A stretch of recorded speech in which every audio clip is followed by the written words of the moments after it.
Bonjour Jean-Michel, vous êtes malade fibrosé pulmonaire idiopathique, vous vivez aujourd'hui à Bordeaux. Est-ce que vous pouvez nous dire ce qui vous a conduit à vous investir dans le monde associatif, en particulier au sein de la PFPI, et pousser à prendre une présidence qui est quand même un poste de responsabilité aussi? C'est un petit peu difficile à dire, à expliquer. Ça touche beaucoup d'intime en fait. Mais bon, c'est vrai que j'ai eu une vie professionnelle très remplie jusque-là, avec beaucoup de responsabilités. Et je dirais, sans rien regretter, je suis très très heureux de la vie que j'ai eue jusque-là quand je travaillais. Mais j'ai eu le sentiment, bon, comme tout le monde, la maladie c'est un choc. Hein, et ça remet un petit peu les idées en place, les valeurs changent. Et je me suis rendu compte d'une part que le travail c'était bien, hein, mais qu'il fallait aussi profiter de la vie à côté. Et je me suis trouvé très très seul en fait avec ma maladie et ne sachant pas en fait à quelle porte frapper. Et j'ai trouvé la PFPI à l'époque un petit peu par hasard, hein, puisque si je me rappelle bien, j'ai même demandé à mon pneumologue s'il connaissait des associations, il m'a dit qu'il n'en connaissait pas. Hein.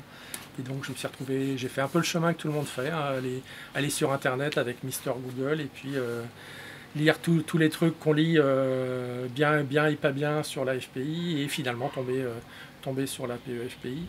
Et le déclic que j'ai eu en fait, c'est de me dire ce que toi tu as réussi à faire, à faire cette recherche-là et à trouver finalement l'association.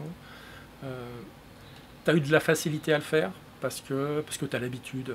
Tu as l'habitude des outils informatiques, tu as l'habitude de faire des recherches, tu as l'habitude de plein de choses.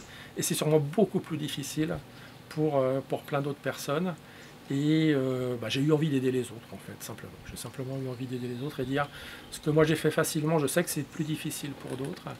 Et j'ai eu envie de faire partager quelque part mon expérience, de partager mon expérience avec les autres et d'en faire profiter les autres. Et puis le deuxième point, c'est je me suis vite rendu compte, encore une fois, par rapport à ma vie précédente et mon travail, que j'étais plus capable de travailler comme je le faisais avant. C'était trop, j'avais plus la tête à ça en fait, j'avais plus la tête à la maladie, et comme j'arrivais proche de l'âge de la retraite, j'ai décidé de partir juste un peu plus tôt, mais j'avais pas envie de rester inactif non plus, hein. Donc j'essaye et ça fait partie de la manière dont je vis avec la maladie maintenant, j'essaye de garder un équilibre en fait entre ma vie privée. J'investis beaucoup de temps effectivement dans l'association, mais c'est du plaisir, c'est pas du travail, c'est vraiment du plaisir de le faire. Et puis je consacre le reste du temps, comme tout le monde, à ma famille, à mes proches et à profiter de la vie. J'aime bien cette philosophie, malgré la maladie. Je pense qu'il faut continuer à profiter de la vie au maximum.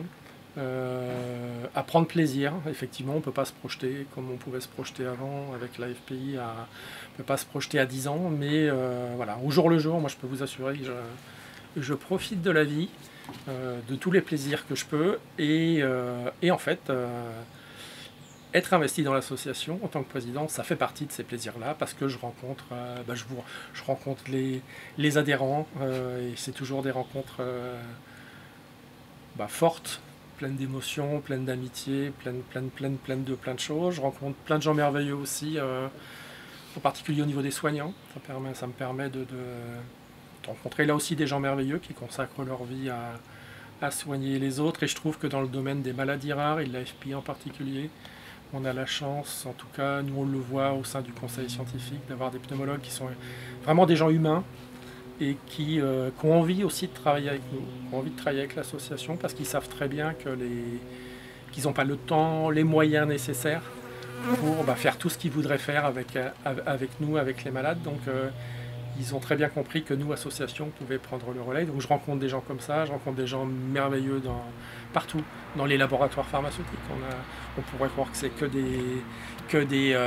on pourrait croire que ce sont que des épiciers qui cherchent qu'à faire du business, mais c'est pas vrai. On rencontre des gens qui s'occupent des produits, des médicaments, des chercheurs qui ont une réelle envie de prendre soin de nous et de développer des nouveaux traitements.